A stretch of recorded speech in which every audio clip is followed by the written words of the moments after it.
Good afternoon, guys. Rebecca Swanson is my name. If you haven't met me, which I think most people have, I am a resident growth gen mentor. I facilitate our GG boards. I'm also a business strategist, a people and culture specialist, and a personal wellbeing and mastery specialist. So today's session is focusing on how to build your team, but not just in any way, in a way that saves you time and money. Okay. So there's a lot of questions that people ask, how do I outsource effectively? And when's the right time to insource a team? So let's get into our session straight away. Now, I'm going to start off with one particular comment. And that is that the people in your business can make or break you. Now, if you've met me before, you would have heard me say something that I live by every single day. And that is that businesses don't run businesses. It's the people in a business that run the business, right? So without people in your business, nothing happens in your business. And I think a lot of businesses forget that.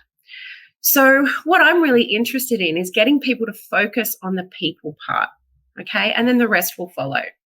Now, when I say people, what do I mean? I mean employees, contractors, partners, even your advisors, your customers, basically everybody, including you as a business owner or a business leader. So let's now have a look at whether we outsource or whether we insource, okay? Now, this completely depends 100% on the stage of business growth that you're at, okay? So let's look at the typical trajectory of a business first. So now when you build a team, what happens is, well, really, when you start a business, it's just you normally. Normally, you have an idea, you want to start a business, and so really, you're kind of considered a solopreneur, okay? And then what happens is you grow your business. Now you grow your revenue and you grow your income primarily so you can afford to bring on help. So you don't have to do everything yourself. After that, what I find is that most people will just start to outsource first. After that, they may start to bring on some regular subcontractors. Okay, so whilst they're not insourced, they're not employees, they're regular people who are helping the business and conducting work in a regular subcontract arrangement. And then most businesses will get to a place where they employ people, okay, which is really this insourcing. So you're insourcing all of those people resources. Now let's look at each step just really briefly so that you can grasp this trajectory. And I want you to be thinking about, where are you on this trajectory? Where do you actually fall, so that you can look at, well, what's the next step that I should be focusing on in my business so that I can continue to grow and maximize people in my business. So when you are a solopreneur and you start your business, unfortunately, we wear every single hat, okay, everything. We have to do everything to keep that business going. Now, that can be cost effective because you're not paying anybody out, but it's also very time intensive, okay? And if we don't move out of this stage, it can be a constant cycle that we get stuck in. So I find a lot of people really need to be focusing, once they've started their business and they've got some clients and they're moving forward, they really need to focus on this next step, which is growing their business, but growing it in a way that enables them to afford help. So what do you need to focus on if you're at this stage? Firstly, you need to plan for the help you needed. Okay, so what kind of help do I need? And then budget for that cost. So how much are these people going to cost me? Then once we know that and you've got a budget, you can then project out, well, what is my revenue targets that I need to be hitting to get that growth to move up? Okay. Now, one of the important parts of this process and this step is to create and develop process efficiencies. Okay. So sorry, there's a fly that's annoying me at the moment. So excuse me if I wave my hands. Now, process efficiency is a step that a lot of people forget. So when you start a business, you need to get really efficient with your time, and setting up processes that maximize this efficiency is going to be really critical before you hit the next stage. So what's the next stage? When you start to outsource, now this is where you really gain time back. And yes, it is a small cost, but it's only a small cost. Most people start by outsourcing things like administration, bookkeeping, even technology, having an IT guy. An IT guy who can help you here and there saves you so much time and is very little cost. So it's really that, how do I get time back for a small cost? Now, once you've outsourced some of those areas, you then move to subcontractors. And this is where you gain a larger amount of time, but it is a larger cost. Now, who's the kind of people you might subcontract to? Well, this is people who have the technical skills that you do, but they're probably more junior. So an example of this might be a VA. A VA might have a lot of clients and then start to get to a point where she says, well, I really have more clients coming in, but I don't have the capacity. So maybe I should get some other VAs or people who are specialists in little particular areas that I can subcontract that work to. Yeah. Now, what this does is it gives economies of scale. Okay, you can be doing a lot more in the short period of time that you have day to day, and it gives you a little bit more of an opportunity to start working on your business rather than in your business, just that little bit. Then when you move to your next stage, the opportunities of bringing people in and actually bringing employees in, unfortunately, this is a huge cost. Okay, there's a lot of hidden costs here as well. And this is why it's probably that last stage that people hit because of this cost. The other thing is there is significant legislative obligations on you as an employer that you probably don't have a lot of that with just contractors and subcontractors. Okay. But what it does is it really leverages your time to completely really working on your business. Okay. So let's move on. Well, actually, before I do, you can see in this that this is a time and cost trade-off. Okay. And what you want to be doing with this trajectory is going slow. Okay. So you're gaining a little bit more time for a little bit of cost, a little bit more time, a little bit of cost, all the way up. Some businesses, if they grow very, very quickly, will go and employ a team straight away. And that's okay if you have the expertise. Okay, if you've got the funding and you've got the expertise in employing people on all those legislative obligations, then that is always a great way to be jumping. You can quite safely jump into that stage very, very, very quickly if you have those things. But that's what we're talking about. It's a time cost trade-off. So let's look at some pros and cons, all right? Looking at outsourcing versus insourcing. So cost effective. Outsourcing is very cost effective. Insourcing, not so much. Time efficiency, exactly the same, really. Okay, so no real change there. Processes required. Now, you do need processes already set up and running, no matter whether you're insourcing or outsourcing. Flexibility. Now, outsourcing gives you a lot of flexibility. Insourcing doesn't give you a lot. Okay. Now, innovation and collaboration, people forget about this. When you're a solopreneur, it's really hard for you to really get motivated through this collaboration of working with people, working with a team, brainstorming, having different ideas and creating new ideas. But when you have a team on board, this is a huge advantage where you can all get together. More minds are better than one, and you can really get their investment into your business to collaborate and become innovative. Now, risk mitigation. So when you're outsourcing, there's not a lot of risk associated. But when you are insourcing a team and employing a team, there is a lot of risk in terms of your legislative obligations. Okay, I really want to emphasize that. Now, the other thing is when you start to insource a team, you really need to have a lot of HR and legal understanding knowledge. Okay, you need those people. But when you're outsourcing, it's something that you really don't need to have to worry about. So there's a quick summary for you. I hope that's helpful. So building a team, where do I start? All right. there's two things here that I want to talk about, and I want you to be thinking about if you're looking at building a team, no matter where you are on the trajectory, these are two questions that I'd like you to ask of yourself. Now, the first thing, what are your strengths and weaknesses? Now, the reason I talk about this is because if you are really passionate about a particular activity in your business and it comes naturally to you, you're going to be doing it quickly, you're going to enjoy it, you're going to have energy to do it, and it's going to be good, right?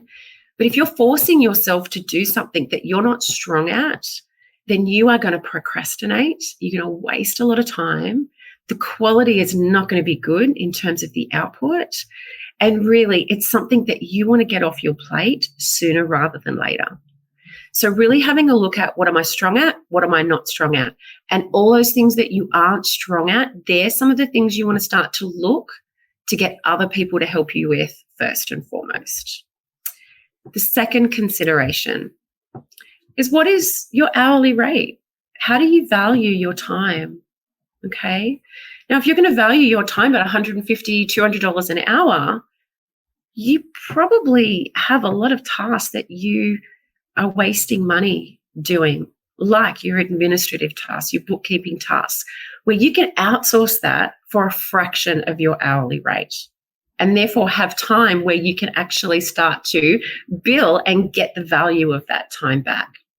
So my recommendation here is to write a task list, write down every single thing that you do, and then start to look at what should you not be doing. So it's your not to-do list rather than your to-do list. And all of those things you want to look at, these are the things that I want to start outsourcing. Okay. So we're talking about really maximizing your productivity and also looking at the capacity that you have to do a lot of these tasks. Okay. So let's go into outsourcing and insourcing separately. Okay. This is going to be really, really simple. I'm going to cut it down really, really simply. So with outsourcing, the first thing that you want to do before you outsource is automate everything you can. Okay. There is a lot of automation tools, a lot of technology, a lot of things that you can do that will save you so much time. Rather than pay someone to do it, if you can automate it within your business, do that first. So explore all automation opportunities first. The second thing is to develop your policies and your processes. Now, this can be something as simple as, when you do a task, hit record on your screen and video yourself doing it. You don't have to write out detailed policies and procedures. If you have time and the money to get someone to do that, great. But I find most people don't. They just learn how to do it themselves. And to save them from training someone, if they can create a series of training videos with their processes so that they're easy for new people who come on board to help you to quickly reference, it's going to save you a lot of time. The last thing is, start small, test and try. Okay. I've gotten this wrong many times. Okay. I've just jumped in and I've picked the wrong people, or I've outsourced the wrong thing and it hasn't worked, and I've wasted a lot of money. And so I really want to emphasize this: start small and always test and try. Now, like I said, administration, bookkeeping, technology, they're some of the things that I would suggest that you test and try first. Then you can move on to things like getting some junior technical skill sets. But even your marketing components, there is so much to do with marketing. So it could be something like your SEO or your social media or your funnel building or your website updating. Whatever it is, whatever the components are of your marketing strategy, if you're not good tech-wise, they're definitely some of the things you can look at outsourcing. Once you've done that, you then move on to some of the larger, more gutsy areas like customer service, business development, and even operations. But those things, again, you're generally starting to insource when you get to this level. And then lastly, you'll need to look at things like human resources and finance as you build your team. Now, here are some things to consider. When you're outsourcing, there is a lot of different ways in which you can outsource. Okay, you can use freelancers or offshore resources. I've used both, and they come with both their pros and cons. The other thing you could consider doing is contra deals. Now, a contra deal is where you meet up with another business who you need their services and they could also benefit from your services. So you exchange services free of charge and you do this kind of contra deal with them. They can be very effective if you don't have a lot of money, but you've got a little bit of extra time and you can provide that service. They're also great when you're running your business. If you want testimonials as well and reviews, you don't have a lot, you could do some contra deals with people in what you're getting in return is their testimony, okay? And at the same time, you're really starting to work through your business. Some other opportunities are interns and graduate programs. Now, interns, if you haven't heard about interns, you can have somebody who wants to get involved in your industry, and an intern generally will come and work for you for free, say 1 or 2 days a week for a period of, up to 6 months. It could be 8 weeks, it could be 10 weeks, it really depends. But I would look into intern programs if you've got some time to train someone and you just want that extra help. Now, a graduate program is like a step up from an intern. It's where you actually employ somebody on a short-term contract or a fixed-term contract who is a graduate. It's a very cost-effective way to start to insource and to get some help. But I would definitely look at the universities, and there's a lot of different resources around where you can look at getting university graduates to come and help you out. The last thing to consider is partnerships. Okay, who can you partner with? What businesses should you be partnering with who can maybe this is business development. Maybe they have the same clients as you and you can do this kind of referral partnership arrangement, or even collaborations where you can come together and offer services together. Okay, something that you want to add on to your business and somebody else can provide, come together and offer that service for both of your clients. That's a way of really getting help and not having to employ people. Okay, now let's move and have a look at insourcing. So again, automating everything you can, developing policies and process, and starting small, testing and trying. When you're employing a team, you still have to have all of those things in place. So don't forget about those. But here we talk about legal obligations. Now, there is so many legal obligations when it comes to employing people. If you haven't done this before and you're starting to embark on insourcing and developing an employed team, I want you to go to fairwork.gov.au. There is so many resources there. A lot of the information you need is there. It'll give you an understanding of all of the things that you may need to consider. Now, it might blow your mind and it might deter you, but one of the other things you could do is get a HR consultant, somebody who can just do some contract work for you and give you some advice on this as well. Now, the next thing to do once you've really understood your legal obligations is to pull together a strategy, okay, and plan accordingly. Once you've got that plan together, you need to then look at what are the risks associated with this plan and how do I mitigate against them? Okay, how do I protect myself from them? Without this strategy and plan, at least at a high level, you're going to run into some problems, okay? The next thing, once you've done that, is to budget, okay? There are a lot of hidden costs in employing people, right? And I'll go through some of those in a minute. But it is a costly exercise and you are locked in a lot more. You don't have the flexibility of an outsourced team. Now that I've said all that, there is, though, there's a number one consideration, okay, when it comes to bringing on people and employing people. Culture, okay? Culture is huge, absolutely huge. So employees who feel valued will go the extra mile and they'll become brand ambassadors for you. If you don't invest in your culture, you are going to have a major problem with staff leaving you, not doing the work that you want them to do. You'll have sick days. It'll just be a nightmare. But if you invest in them and you value them and they feel valued, you'll have people who'll stay forever, okay? Now, Consider things like work health and safety obligations, workers' compensation, payroll tax, superannuation, leave entitlements, staff turnover costs, and also how do you invest in the wellbeing of your team. Now, this is one of the last things that I want to talk about.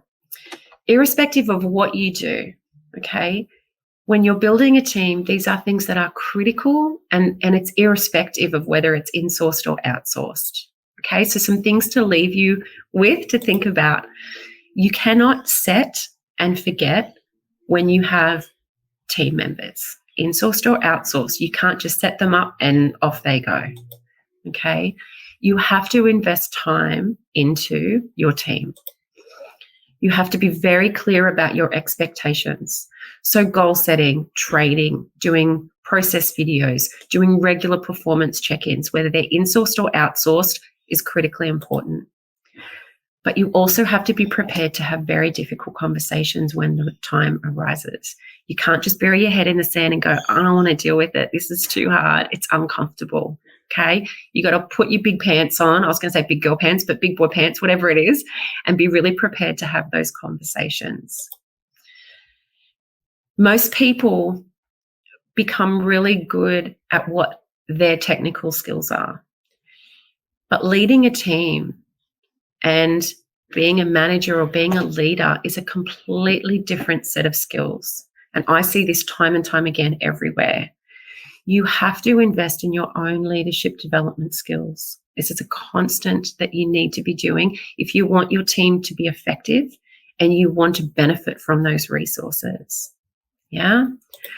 And finally, not only do you have to invest in your own leadership, but you also have to invest in your team financially, mentally, and emotionally to retain them. Yeah. So I hope that this has been really helpful in terms of giving you an overview of insourcing, outsourcing, all of the critical components to consider, but also just that trajectory of, well, where are you at now? And what's the next step in that trajectory for you to be focusing on? And what help do I need to start getting myself really maximizing that opportunity of having human resources helping me grow my business? So do we have any questions? If there are, I will have a quick look at the Q&A. I'm sorry, I haven't been watching Q&A. I can't see any Q&A at the moment. So no problem. You are able to reach out to me in any way that suits you. Let me find my contact details. There's my website, rebeccaswanson.com.au, my Facebook and my LinkedIn handles. So feel free to reach out at any point and ask any questions on this topic. And I look forward to seeing you soon